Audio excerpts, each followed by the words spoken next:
എൻ്റെ പൊന്നു കത്രീന, 12 വർഷം കഷ്ടപ്പെട്ടിട്ടാണ് ഈ തിരുവസ്ത്രം എനിക്ക് കിട്ടിയത്.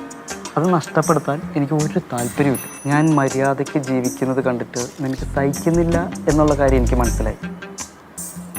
കത്രീന, കർത്താവിന് വേണ്ടി ഒരു പത്രോസായി മാത്രം മരിക്കാനാണ് എൻ്റെ ജീവിതത്തിൽ ആഗ്രഹം. വെറുതെ നീ അത് യൂദാസിനെ കൊണ്ട് മരിപ്പിക്കരുത്. ഞാൻ പറയുന്ന കാര്യം മനസ്സിലാവുന്നുണ്ടോ? ഇതെൻ്റെ ഒരു റിക്വസ്റ്റാണ്. ഇല്ല അച്ചോ, ഇനി ഞാനായിട്ട് കുഴപ്പമൊന്നും ഉണ്ടാക്കില്ല. ഞാൻ എൻ്റെ പ്രേമം കുഴി കുത്തി മൂടിക്കോളാം. അതായിരിക്കും എന്നെ കുഴിയിലോട്ട് എടുക്കാതിരിക്കാൻ നല്ലത്. നിനക്കും എനിക്കും നിൻ്റെ വീട്ടുകാർക്കും അത് തന്നെയാണ് നല്ലത്. എന്നാലും എൻ്റെ പൊന്നച്ചോ, എൻ്റെ പ്രണയം അച്ഛൻ മനസ്സിലാക്കിയില്ല എന്നുള്ളൊരു ദുഃഖം എൻ്റെ മരണം വരെ എന്നെ വേട്ടയാടും.